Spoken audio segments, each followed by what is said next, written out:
Des ondes Vocast, l'univers de la radio en podcast.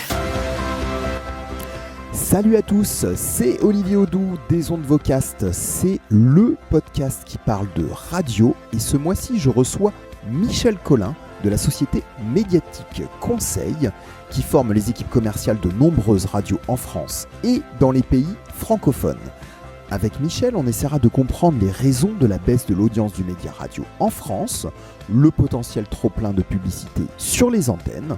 On verra comment y remédier et comment continuer à développer son chiffre d'affaires sans saturer son antenne.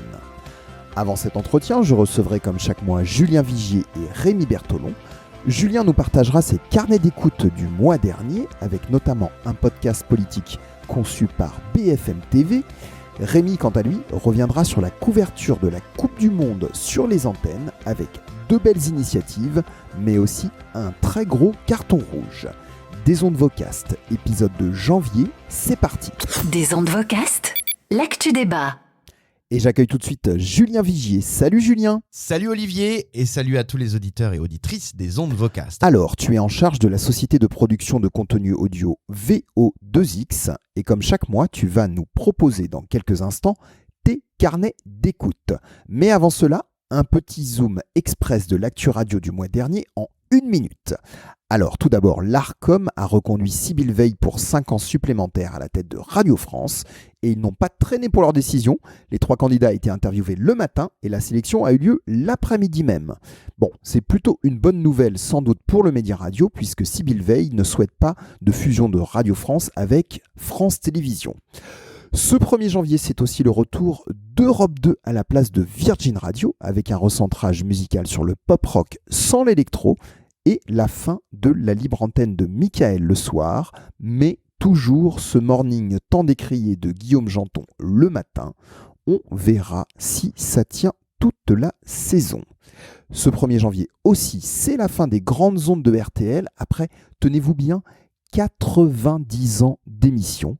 Alors RTL avait préparé le terrain en basculant tous ses émetteurs FM en mono cette année, ce qui techniquement étend sa couverture sur les zones d'ombre que va forcément créer l'extinction de ces grandes ondes. Et bien sûr, en attendant, le déploiement du fameux DAB+ métropolitain sur tout le territoire, mais là, il y a encore un long chemin. Dernière news ce mois-ci qui nous a tous surpris, le retour de Sam Z en radio. L'ancien animateur et directeur des programmes de NRJ. Mais où ça ? Eh bien, en local, oui, sur la petite locale de Nostalgie, dans la Sarthe. Oui, c'est incroyable. A priori, juste une petite envie de reprendre le micro de manière discrète dans sa région de résidence et à côté de son vrai business dans la recherche musicale, son fameux musique d'attaque. Voilà pour les news. En bref, Julien, place à tes carnets d'écoute. Qu'est-ce que tu as écouté et aimé le mois dernier ? Alors, pour ce carnet d'écoute du mois de décembre, je vais vous parler de Koé dans quelques instants, mais tout de suite, un podcast. C'est le service politique, c'est le podcast de BFM et c'est à sa tête Philippe Corbet qui est lui-même à la tête du service politique. Alors, c'est quoi ce podcast ? Alors, le principe, il est très simple, c'est vraiment immersif. Philippe Corbet, en fait, téléphone ou reçoit des membres du service politique, des envoyés spéciaux, des journalistes, et puis ils discutent d'un thème. Alors, c'est sorti juste avant la présidentielle. À peu près 100 jours avant la présidentielle, ça a démarré avec un rythme très quotidien. Et évidemment, pendant la présidentielle, il y avait des moments forts. Philippe Corbet était au téléphone juste après les meetings d'Éric Zemmour ou de Jean-Luc Mélenchon, par exemple. Il y avait une actualité très dense et surtout, c'est très sympa à écouter parce que ça dure 20-30 minutes et c'est vraiment enregistré en one-shot. Il n'y a pas de montage. Philippe Corbet décroche son téléphone. De temps en temps, on a les envoyés spéciaux qui sont dans un taxi, dans la rue. De temps en temps, ils sont en studio où on peut imaginer peut-être chez eux avec une ligne numérique ou un Skype. Enfin, franchement, dans la forme, c'est assez peu académique, mais en fait, on a l'impression d'être dans la salle de rédaction du service politique de BFM. Donc du coup, c'est très passionnant. On écoute tout de suite un extrait. Bonjour, ici Philippe Corbet, le chef du service politique de BFM TV. Nouvel épisode de notre balado consacré aujourd'hui aux retraites. Il y avait un dîner très important hier soir à l'Élysée pour trancher le calendrier de cette réforme. Et donc, on va en parler avec Benjamin Duhamel et Thomas Soulier, le chef adjoint du service politique. Nous sommes le jeudi 29 septembre 2022.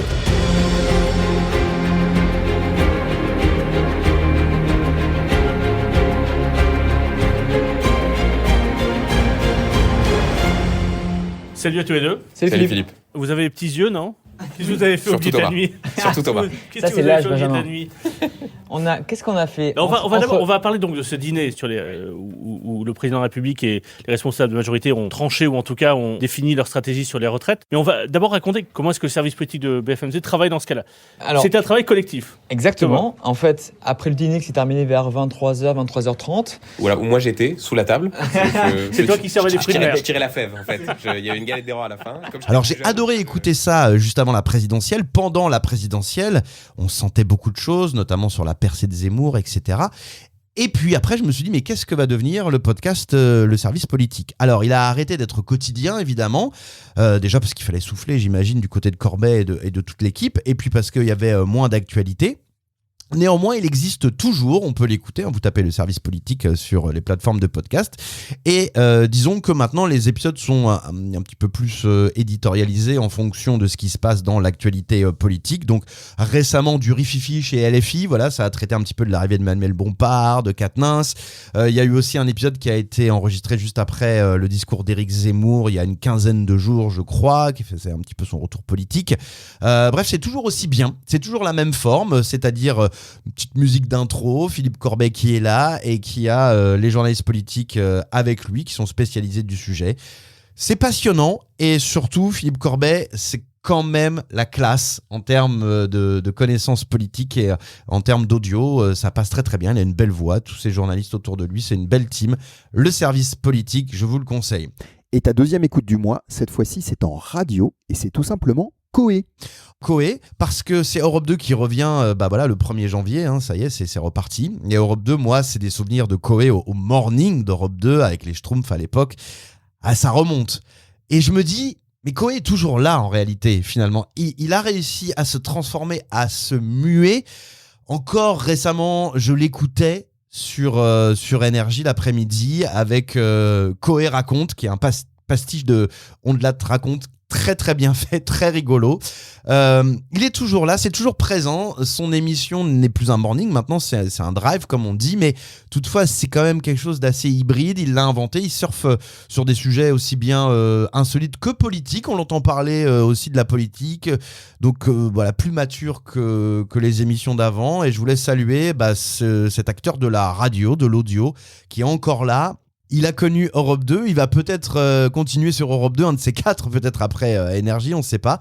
En tout cas, voilà, c'est un monument, c'est un dinosaure et je vous conseille de jeter une oreille quotidiennement sur Coé parce que sur Énergie, c'est plutôt bien fait, les séquences sont efficaces, c'est drôle, il se renouvelle et bravo à lui. Effectivement, toujours au top Coé. Merci Julien et bonne année à toi. On se retrouve le mois prochain pour de nouveaux carnets d'écoute. Et j'accueille tout de suite Rémi Bertolon. Salut Rémi. Bonjour Olivier, bonjour à tous, ça fait plaisir de vous retrouver pour ce début d'année. Effectivement Rémi, bonne année à toi. Alors, on le rappelle, tu es animateur radio et tu produis notamment le voice track Rémi et Jam. Oui, c'est vrai Olivier, tout à fait. Alors, la France a perdu en finale de la Coupe du Monde après un parcours intense et incroyable. Et tu es allé voir comment 3 radios ont suivi les dernières étapes de ce parcours incroyable des Bleus. Tout d'abord une radio locale, puis un réseau musical national et enfin une radio généraliste de service public. Alors tout d'abord la locale. Et oui, effectivement, je voulais rendre hommage à cette radio dans le sud de la France qui s'appelle Radio RPA, la radio du Pays d'Arles en digital. Après la rencontre France-Maroc qu'on a gagnée et qui nous permet d'accéder à la finale, on se demande tous, est-ce qu'il y a du monde dans la rue pour fêter ça ? Et eux, ils ont pris le micro, ils ont fait des Facebook Live et ils étaient en direct, ils saluaient tout le monde. Les gens très heureux saluaient la radio. C'était une vraie communion déjà pour le football, mais on voyait que les auditeurs étaient contents de voir le logo de la radio. Enfin, c'était, je trouvais, un moyen de communiquer qui était vraiment très efficace et surtout la passion. Ils l'ont fait, après ils me l'ont dit, ils l'ont fait en totale improvisation. Voilà. Après, j'ai eu cette idée de faire un tour sur les réseaux sociaux des différentes radios régionales et de réseaux.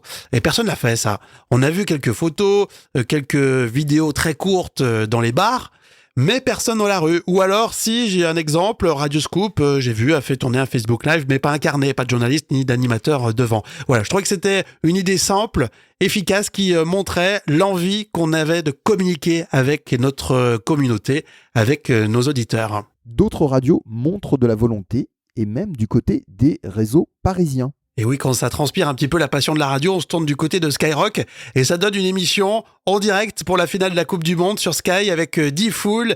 Il y avait aussi Vincent, il y avait Emeric, enfin il y avait toute l'équipe d'antenne, ils sont plus ou moins passés, c'était très sympa. Le coup d'envoi, ça donne ça. Et le match va démarrer dans quelques secondes. Allez les bleus, mais c'est parti. Allez les bleus. Et on a déjà la balle et on la perd déjà. Bien joué les bleus. Sublime. Ça commence fort. À tout à l'heure Yanis. On t'embrasse mon pote. Salut à toi Yanis. Et même si on sait que tout le monde est devant la télé, c'est pas grave, on se régale à l'antenne. Salut. Bon, le match à suivre sur Skyrock, on vous tient au courant de tout ce qui se passe pendant le match. On va suivre les premières minutes quand même ensemble. Et une touche pour les bleus, c'est bien joué ça. Moi je sens bien parce qu'on joue en bleu, tu vois.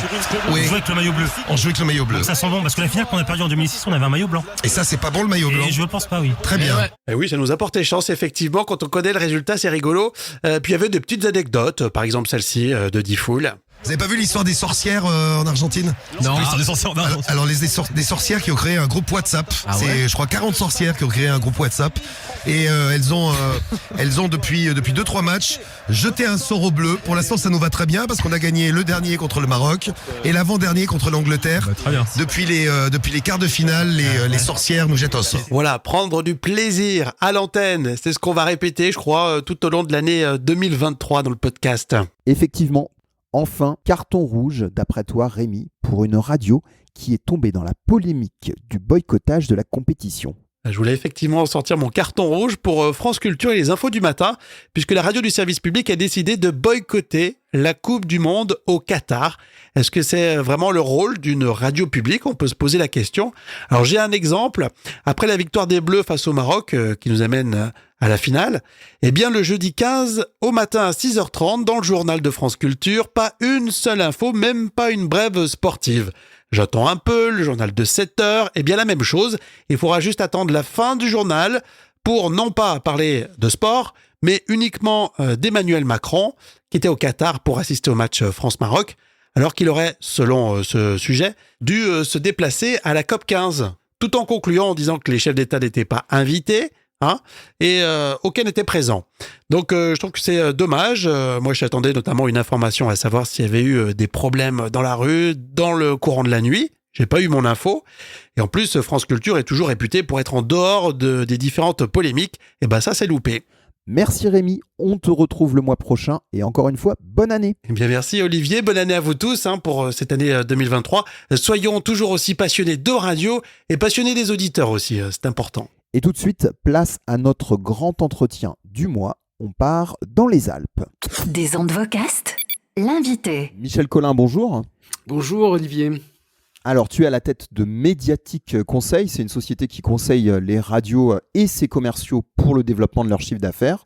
Alors, tu opères bien sûr en France métropolitaine, mais aussi en Outre-mer et dans pas mal de pays francophones, dont l'Afrique, je crois. Alors, on a voulu t'inviter ce mois-ci pour parler de l'impact de la baisse d'audience de la radio sur la publicité et vice-versa. Mais avant cela, et comme chaque mois pour chaque invité, Michel, peux-tu nous parler un petit peu de toi et de ton parcours ? Alors, je vais faire court. J'ai commencé comme journaliste en 79 à l'époque pour le service public. Ça s'appelait FR3 Radio, qui tentait des expériences de radio locale et qui s'est implanté à 500 mètres de chez moi à Chamonix. Donc, ça a été une opportunité extraordinaire. Et ensuite, je suis parti travailler pour un projet de radio qui s'appelait Radio Mont Blanc, qui était assez fou, qui consistait à implanter un émetteur à 3800 mètres d'altitude dans le massif du Mont Blanc, un émetteur en FM alimenté par hélicoptère en kérosène avec des réacteurs pour générer de l'énergie. Évidemment, ce projet, ça a été une grande aventure franco-suisse, italo-suisse. En 81 exactement, qui n'a pas pu se développer, qui n'a pas survécu au développement des radios privées, des radios libres comme on les appelait à l'époque. Ensuite de ça, j'ai eu le plaisir de diriger Radio Plus Annemasse, qui était à la frontière genevoise en Suisse, une radio privée locale qui était la radio des années 80, on va dire, sur cette région-là, qui a cartonné. Ensuite, avec Pierre Alberti, le fondateur de Nostalgie, j'ai eu aussi l'opportunité de créer Radio Nostalgie depuis la France, mais en direction de la Suisse, puisque c'est là qu'on avait beaucoup de business à faire. Et tout ça a très très bien marché pour nous amener longtemps après, en 95 à Genève, où j'ai eu aussi là le plaisir de participer à la création avec quelques amis associés à la création de One FM. On a eu des débuts difficiles, on s'est associé avec le groupe américain Clear Channel, qui était le leader mondial de la radio à cette époque-là, et qui nous a beaucoup aidé, qui m'a donné beaucoup d'opportunités d'aller visiter des stations américaines. Et ça a été aussi une révélation, même si j'avais déjà un parcours radio sympa. Et grâce à ce mélange de culture franco-suisse, italo-américaine, on a fait un carton avec One FM. On est devenu leader en audience à Genève. On a créé une autre radio à Lausanne qui s'appelait Lausanne FM. On a créé une régie publicitaire qui existe toujours, qui s'appelle Media One Contact, et qui avait déjà 3 radios en régie. Et voilà, on a fait un carton d'audience à Genève, à Lausanne, et surtout un gros carton en chiffre d'affaires. Ce qui ensuite, après cette expérience où j'ai eu l'occasion de quitter ce groupe en 2003, donc ça fait 19 ans déjà. Et j'ai eu l'idée de faire comme un copain américain qui m'avait beaucoup inspiré, Paul Whelan, de créer une activité de conseil et de formation. Et depuis donc 19 ans, comme tu l'as dit, j'arpente les radios en France, en Suisse, en Belgique, en Europe, au Québec, beaucoup, dans les Outre-mer. J'ai pratiquement fait tous les Outre-mer, et beaucoup en Afrique aussi, pour des organisations internationales qui m'envoient aider des radios communautaires à trouver des sources de revenus. Voilà. Alors donc depuis près de 20 ans, tu es vraiment un expert sur la publicité radio dans le monde francophone, et la raison donc pour laquelle on t'a invité, on voulait avoir ton avis par rapport à la baisse de l'audience radio. On entend beaucoup que c'est à cause des nouveaux usages. Alors, dans le monde de l'audio, avec notamment l'écoute à la demande, mais aussi en dehors de l'audio, avec la concurrence de nouveaux médias, les réseaux sociaux, etc., etc. On entend beaucoup sur le média radio en lui-même que c'est aussi lié dans ce nouveau monde où l'auditeur ou l'utilisateur a beaucoup de choix, que la radio, avec disons des tunnels de pub, n'attire plus, et que c'est un peu un repoussoir pour l'écoute. Alors, on voulait avoir ton avis. Est-ce que effectivement le trop-plein de publicité ou de publicité traditionnelle sur les antennes, pour toi, est une des raisons importantes de cette baisse ? Alors oui, ça c'est incontestable, mais je vais quand même relativiser 2 choses au départ, avant de redévelopper sur ta question. C'est qu'il faut quand même retenir qu'il y a toujours 7 Français sur 10 qui écoutent la radio tous les jours, ce qui est quand même un score exceptionnel au niveau des médias traditionnels. Quand dans d'autres pays l'audience est mesurée par semaine et non pas par jour comme chez nous, on s'aperçoit que dans beaucoup d'autres pays on est plutôt resté vers 8 ou 9 personnes qui écoutent toujours la radio chaque semaine. Donc Sur la 10. radio, voilà, sur 10. Hein. Donc la radio reste un média extrêmement, un mass média extrêmement puissant. Maintenant, il est clair qu'il y a une baisse, une érosion de l'audience de la radio, qui bien sûr est liée d'abord au changement d'habitude de consommation du média, exactement comme la télévision subit ces mêmes bouleversements avec des téléspectateurs qui vont chercher de la vidéo à la demande sur Netflix ou sur toutes les plateformes de téléchargement. Donc le schéma est exactement le même pour la radio, où on va écouter de l'audio, du streaming, de la musique et maintenant des podcasts à la demande, et c'est ce qui explique cette érosion. Maintenant, la publicité, elle est bien sûr un des paramètres dont on entend beaucoup parler quand on sonde un peu les gens autour de nous. Mais je voudrais aussi relativiser, parce que dans les années fin des années 80, quand je m'occupais de Radio Nostalgie en Suisse, on me disait déjà ah, votre radio elle est formidable, mais alors qu'est-ce qu'il y a comme pub, hein, vraiment il y en a trop. Et on avait à peu près aussi 12 minutes de publicité par heure à ce moment-là, ce qui n'a jamais empêché en fait à la radio de se développer, et en tous les cas à nous de faire du bon business. Donc il faut quand même toujours relativiser ce rejet de la publicité. Maintenant, une fois qu'on a dit ça, on va prendre le vrai problème en se disant oui, c'est vrai, il y a trop de publicité, il y a une mauvaise maîtrise de la publicité, à la fois des emplacements, de la qualité et du volume publicitaire sur les radios, pour des raisons qui sont souvent assez simples, hein, parce que pour la plupart des éditeurs de radio, ce modèle économique fonctionne, il fonctionne encore très bien.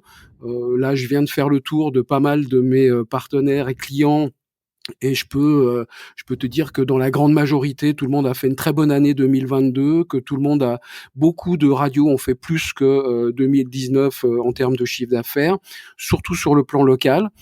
C'est plutôt la publicité nationale qui aurait tendance à diminuer en chiffre d'affaires, mais malheureusement pas en volume. Et ça, c'est un problème, par exemple, pour des radios comme les Indés radios, où le volume de publicité nationale a tendance à prendre un peu plus d'importance, mais pas forcément, c'est pas forcément proportionnel en termes de chiffre d'affaires. Donc oui, la pub est un des facteurs qui pose problème. Alors tu l'as dit, ça reste alors la radio et aussi bien la télé, hein, ça reste des très gros mass médias et les premières sources d'investissement pour les annonceurs. Ce qu'on observe aussi récemment par rapport à cette durée publicitaire. Alors je regardais par exemple les résultats des matchs de foot à la minute près, les résultats médiamétrie, donc là c'est pour la télé. On voit quand même qu'il y a un tiers de l'audience qui décroche à la mi-temps pendant les publicités, donc c'est quand même intéressant, ça veut dire qu'il y a quand même c'est une des plus grosses audiences à la télé, mais au final on a quand même un tiers des téléspectateurs qui partent au moment du spot de pub, hein, qui sont vendus très très cher, c'est parmi les spots les plus chers de l'année. En radio et en télé, on voit aussi que les régies publicitaires aussi ont l'air de s'adapter, notamment dans les nouvelles conditions générales de vente, en essayant de recalibrer la taille des spots sur des durées plus courtes, c'est-à-dire de prendre le 20 secondes au lieu du 30 secondes comme la taille minimale. Est-ce que pour toi, c'est une des solutions pour réduire la longueur des spots dans leur ensemble, de faire des spots disons plus courts et sans doute aussi du coup les faire plus efficaces pour aller directement à l'objectif? Alors oui, c'est une des solutions, mais je voudrais juste revenir sur ce que tu as dit par rapport à cet effet de zapping en le comparant à celui de la télévision. C'est clair que quand on sait que à la mi-temps du match de foot, on va avoir 10 minutes de pub non-stop, on se lève et on va faire tout plein d'autres choses, chercher une autre bière ou appeler quelqu'un. À la radio, en fait, ça se passe pas comme on le pense. Les Américains ont fait plusieurs études là-dessus qui datent déjà de quelques années, et on s'aperçoit qu'il y a une perception des choses. C'est-à-dire que les gens de radio et les annonceurs de la radio pensent qu'une grosse majorité des auditeurs zappent quand la pub arrive, alors que quand on analyse dans le détail ce qui se passe au moment de l'écran pub, et ben en fait c'est beaucoup plus faible que ça. C'est généralement, ça l'était il y a quelques années, je dirais en dessous des 12% de l'audience qui pouvait être tentée de zapper pendant un écran pub à la radio. Donc c'est pas un chiffre si important que ça.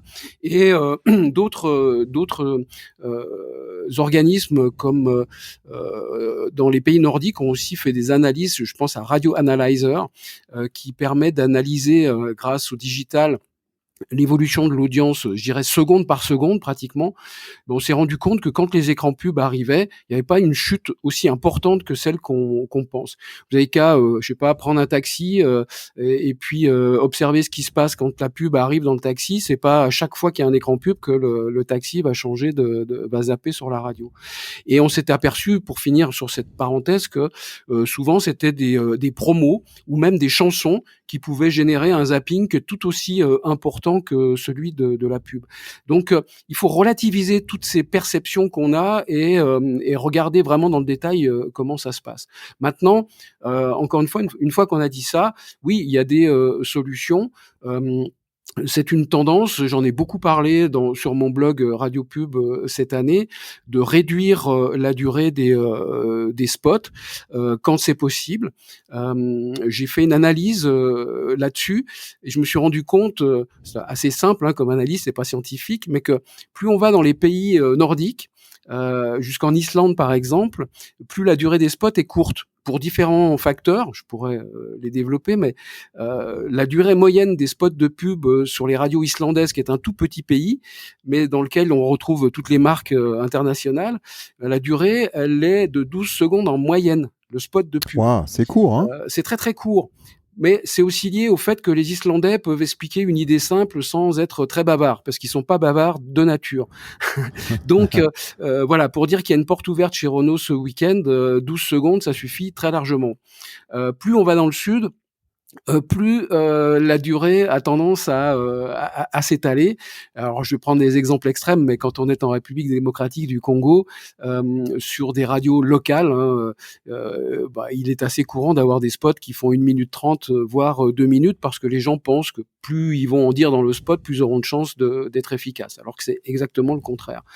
Donc, on se rend compte finalement, et des analyses assez récentes ont démontré que finalement, dans un spot de 20 secondes, on a plus de chances de retenir plus de choses parce que finalement, on est plus synthétique dans la création et on est moins dans la réclame avec trop d'éléments. On le sait, en radio, c'est un peu comme en affichage, il faut une idée et une seule et la plus simple possible pour qu'elle soit retenue et mémorisée. Et finalement, on s'aperçoit que le spot court correspond très très bien et très efficace. On a même des études, plusieurs, dont une qui a été réalisée par Google déjà en 2011, donc c'est pas nouveau, qui montrait que la radio génère automatiquement du trafic sur les sites web. Il suffit d'être en pub radio pour que on mesure une augmentation des visites et des requêtes sur un site internet, et que c'était encore plus efficace si le spot ne dépasse pas les 15 secondes. Donc voilà. Et une étude récente a donné à peu près les mêmes informations. En clair, un annonceur qui à la radio voudrait générer du trafic sur son site web, ce qui devient maintenant un objectif de 75% des annonceurs, puisque tous les consommateurs une grosse partie des consommateurs vont sur Internet avant d'effectuer des achats. Donc l'objectif de base, c'est d'augmenter ce trafic en ligne. Eh bien, ont besoin de spots de 15 à 20 secondes au maximum pour être très efficaces, et c'est inutile d'investir plus. Maintenant, est-ce que c'est facile de convaincre des annonceurs de faire un spot plus court et éventuellement pour le même prix, parce que je pense que les radios veulent aussi bien sûr protéger leur chiffre d'affaires et donc pas avoir aussi un chiffre d'affaires au rabais.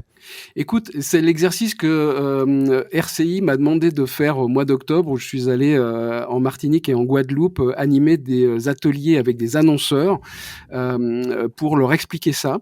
L'objectif était d'amener les clients qui avaient l'habitude de diffuser en 30 secondes sur des spots de 20 secondes. Donc on leur a fait écouter des exemples de spots en 30, en 20 et en 10. Et finalement, eux-mêmes se sont très simplement et très rapidement rendus compte que finalement, on était tout aussi efficace et on retenait aussi bien les messages plus courts. Et en même temps, il s'agissait de faire passer cette augmentation, je dirais, relative, qui consistait à dire, ben voilà, c'est maintenant le 20 secondes qui est le spot, la durée de base. Et ce 20 secondes subit effectivement une petite augmentation. Donc, si vous voulez pas subir l'augmentation, eh bien, passez du 30 au 20, qui vous coûtera plus cher qu'il vous coûtait avant, mais qui vous coûtera quand même moins cher que le 30 secondes. Vous voyez, c'est assez subtil, mais finalement, ça a très très bien fonctionné. Et l'objectif d'RCI, qui est une grosse radio antillaise que tout le monde connaît, eh bien, finalement, je pense que ça se présente très très bien pour le renouvellement des contrats en 2023 avec cette stratégie qu'il faut avoir le courage de mettre en place parce que, évidemment, ils sont leaders, donc c'est plus facile quand on est leader. Mais j'ai observé dans les conditions générales 2023 des radios que, contrairement à ce que je pensais, eh bien, aucune radio n'a décidé de changer ce barème des 20 secondes aux 30 secondes. Je pense qu'ils n'ont pas réussi à tous se mettre d'accord.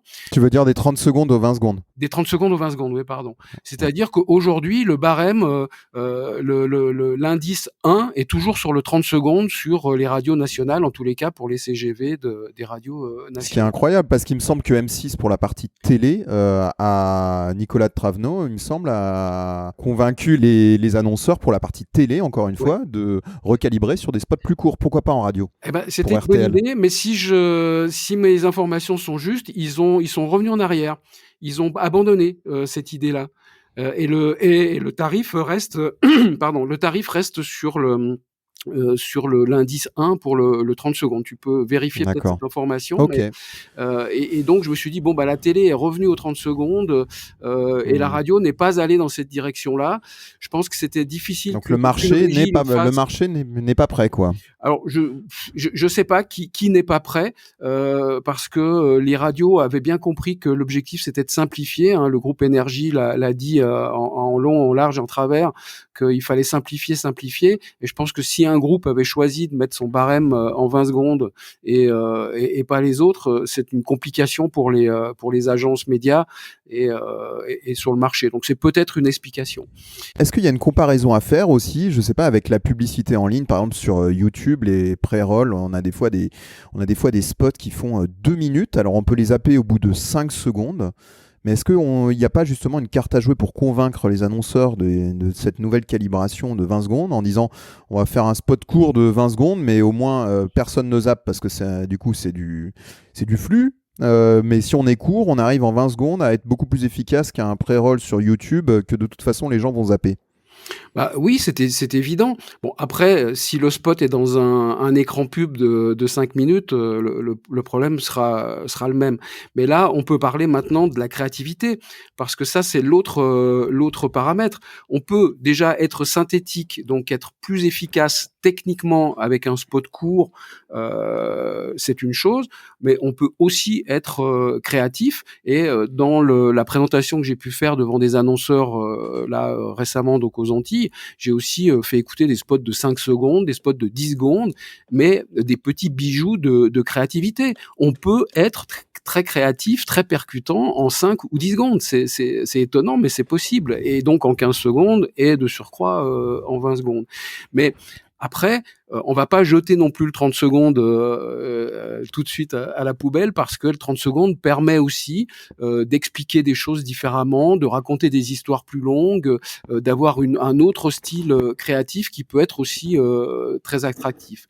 L'autre problème sur lequel effectivement les radios, les régies doivent absolument travailler, c'est la qualité de la créativité. Moi, c'est un peu mon cheval de bataille depuis toujours, parce que je me suis toujours mis du côté des comédiens, de la créativité, des studios de production qualitatifs, parce que on peut et on fait parfois de la très très bonne pub radio.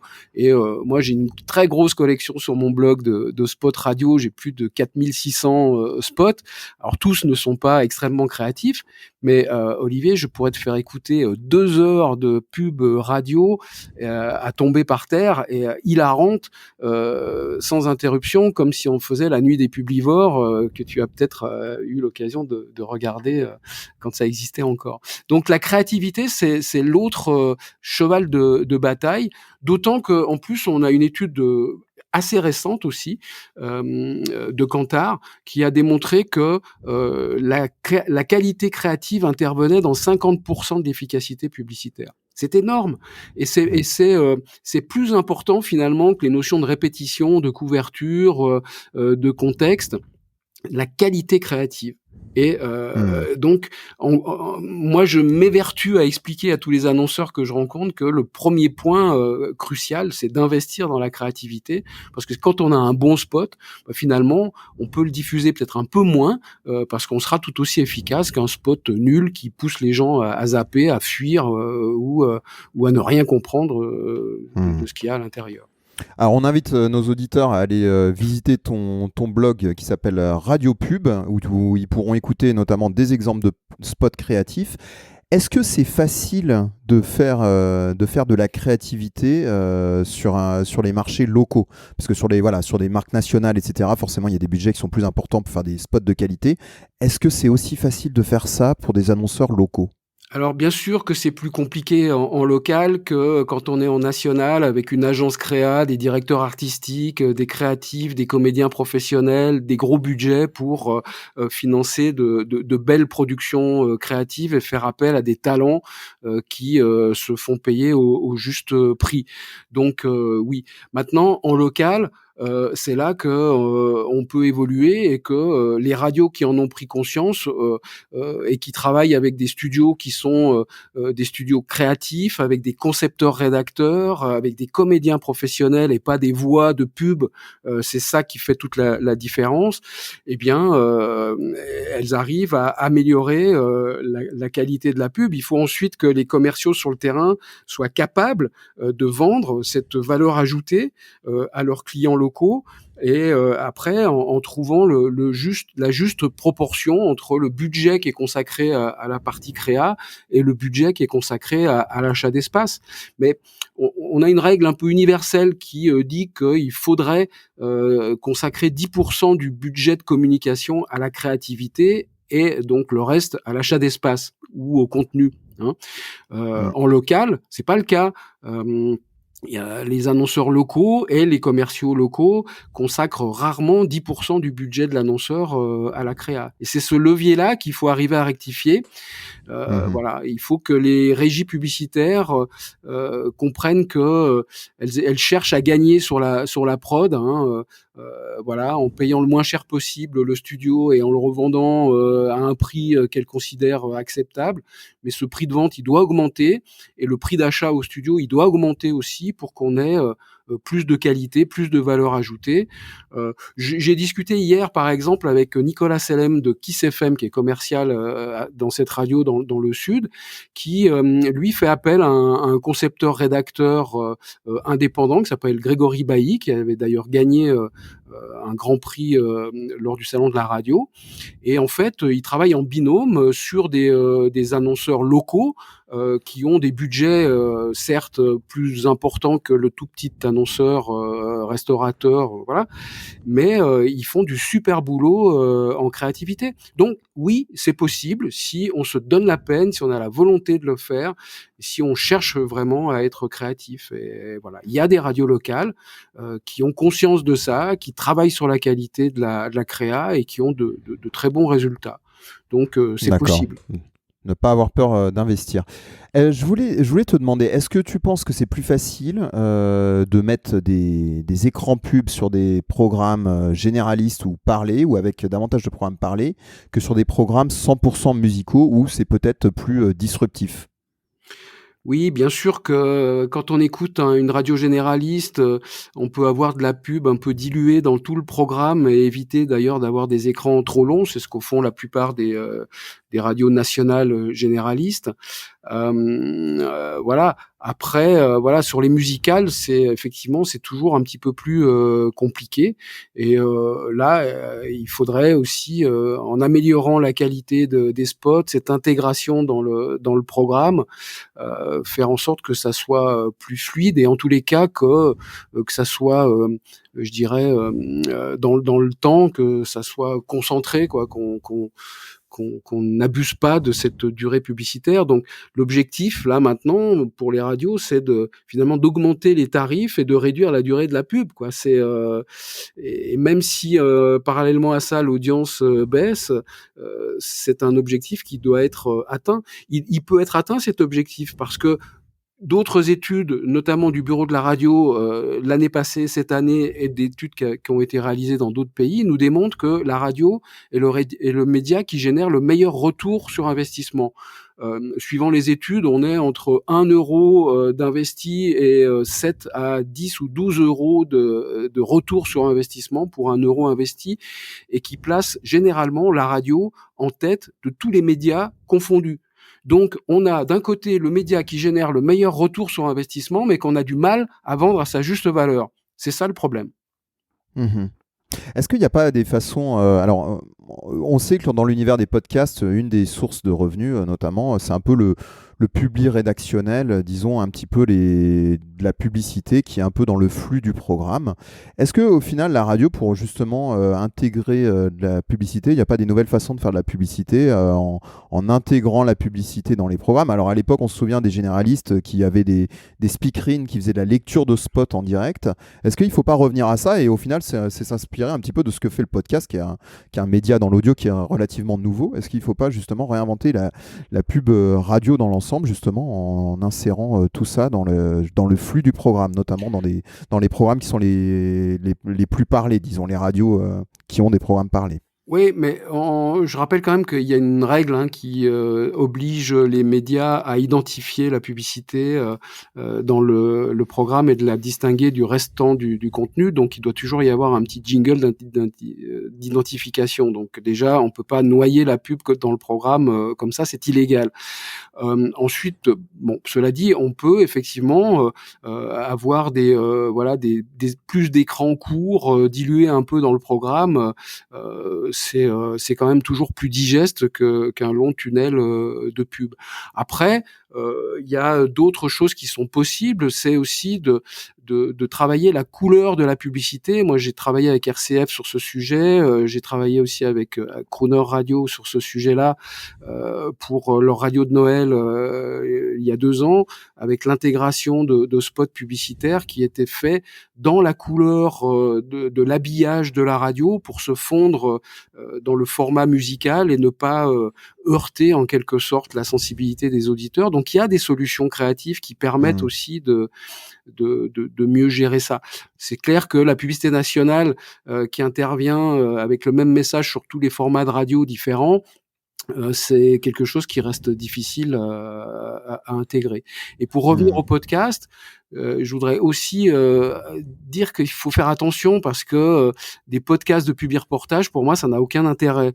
Si on fait des podcasts de marques qui sont de vrais outils de communication pour les marques, on ne doit pas considérer ça comme un publi-reportage, mais comme un contenu audio créatif dans lequel, là aussi, il va falloir investir avec des narrateurs, des créatifs, des gens qui écrivent, de la production, pour éviter de couper la branche sur laquelle cette industrie est assise, parce que là aussi il faut pas faire n'importe quoi. C'est comme l'audio programmatique où on a des pubs qui devraient être ciblées, qui interviennent quand on lance une web radio ou quand on se met à écouter la radio sur notre téléphone.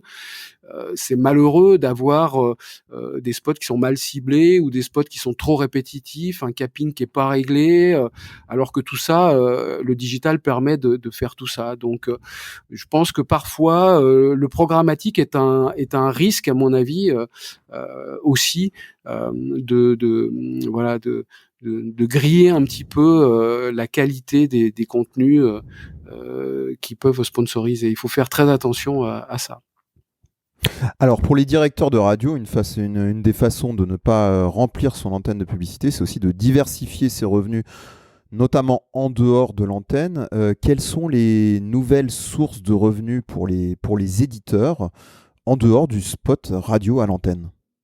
Alors, je dirais les tendances, c'est le digital évidemment, puisqu'on sait que c'est le levier de croissance pour le média radio et pour tous les médias d'ailleurs, hein, la partie digital média, donc tout ce qu'un média peut vendre. Si on regarde aux États-Unis, par exemple, les médias locaux, donc les radios locales, captent pratiquement 50% des investissements digitaux des annonceurs, des entreprises locales, hein, des TPE, PME, parce qu'elles ont su tout de suite profiter de cette relation qu'elles ont avec leurs annonceurs pour leur vendre Google, Facebook, YouTube, et ne pas les laisser partir chez des agences de communication qui vont expliquer aux annonceurs que la radio c'est un vieux média has-been et que ça sert à rien. Donc déjà de s'équiper pour vendre du digital et profiter de cette relation commerciale pour faire des ventes additionnelles et maîtriser, contrôler en fait les clients. Donc ça c'est une première chose, hein. Et puis maintenant il y a l'audio digital qui prend de l'ampleur. Certaines régies comme CI Média par exemple à Marseille a fait une progression de 400% en 2022 de ses ventes d'audio digital, c'est-à-dire que en complément de la FM, on vend des campagnes qui sont diffusées sur l'audio digital avec le spot d'un client marseillais qui peut arriver sur Deezer, Spotify, une web radio ou devant un podcast de Radio France. Donc l'audio digital, c'est un levier puissant. Et puis je dirais que l'autre levier, c'est les podcasts, évidemment. La production de podcasts pour des entreprises locales, à condition, comme je disais avant, que ce soit pas des publi-reportages, mais que ce soit de vraies créations natives, attractives pour l'auditeur. Et à terme aussi, le sponsoring de tous ces podcasts.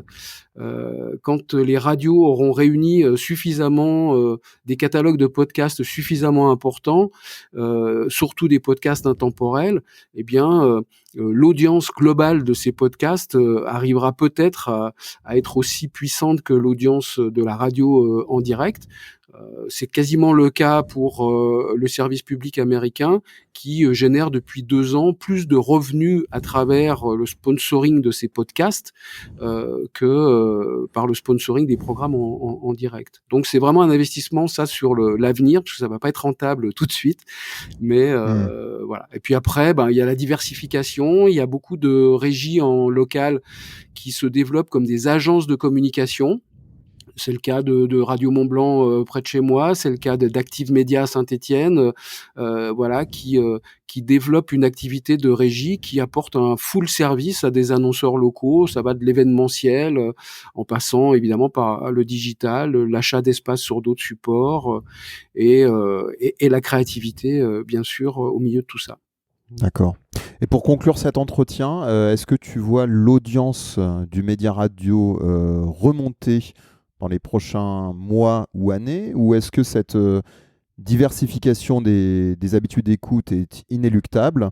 La radio restera un mass market, mais qui continuera à perdre des parts de marché, ou est-ce que tu vois une vraie chance de rebond?